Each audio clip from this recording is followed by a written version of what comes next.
2005, it was only supposed to be one trip, and it's accumulated into 16, like I said, and I will let Marlene finish the rest of my story. That is such a good idea. Pull up a chair, Marlene. There's so many stories with Jamie, I don't know where to start. But one of my favorite ones is that, all the people who come who have special needs, so people who travel with us, that it's not usual for the airlines. If you can imagine, so many years ago, there weren't people traveling in a wheelchair very much. If you've ever seen anybody with a little oxygen concentrator, it's like on little wheels and they carry it and they have their oxygen. That wasn't approved on the airlines before Lord's Volunteers. What a grace that is, because everyone, even those who don't come to Lord's with us, now get to fly with that. But really, it's the voice of the people who have the needs that can explain to us. I can try all I want to imagine what it's like to live in Jamie's chair, but Jamie knows. I don't know. So we need Jamie to tell us. We need all of you to tell us. And we have a Special Needs Advisory Committee that we formed, and it's their voice that needs to drive us. It needs to be the steering for us, the holy voice that tells us what we need. But some people were thinking that we could just do that. We didn't need to have a special committee for that. And we were traveling, and we were having some difficulty with the aircraft. And there was a woman traveling with us who was a double amputee. Yeah, here we go. And she's gonna miss the flight. But Jamie, by then, had been traveling with us for a while, so he made it onto the plane. And now we're gonna have this woman who's not gonna be able to get back, and it just became very complicated. So I called Jamie, he wears a phone on his belt, and he gets someone to answer his phone in the plane. And I just said, Jamie, you need to hold that plane. That's my entire instruction. Jamie, you need to hold the plane. And I hung up. That's all I know he's gonna do it. And everybody was kind of shocked that I'm gonna ask Jamie to hold the plane. So Jamie, he hangs up his phone and he starts telling the people around him that, they need to get the captain of the plane because he needs to hold the aircraft. So Jamie gets the captain of the plane to come out and hold the aircraft. And he's telling them, I can't travel without my nurse. She's coming, because she is a nurse, the woman that was in the wheelchair at WMT.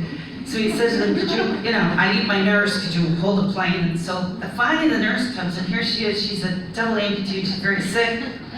And they looked at her and they said, we're holding the plane for you. And she goes, you're the nurse? She said, you should see what the doctor looks like.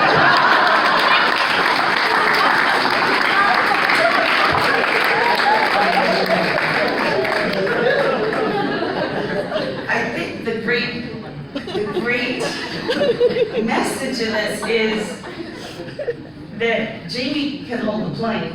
Yes. Jamie can do anything. And he's the voice because a lot of people have a lot of things to share with Jamie because they live in a chair too, maybe, or they're living with an illness or whatever it might be. So they can share with each other, and it gives us an insight. And a lot of us say that we're going to bring someone to the grotto. We're going to wheel someone to the grotto. And after years, we really come to realize maybe all of you Jamies, maybe you're bringing us to the grotto. Maybe we need to go there. And we had a Franciscan student, Father, earlier this spring, and they asked him about him coming. We didn't have any sick with us on the pilgrimage. We were here serving in the baths that we'll all get to go to this week. And he was really insightful. He said, well, I think really sick people come here so that those of us who are really broken inside can come and serve them, and then all of us get the grace to be healed together. So how's that?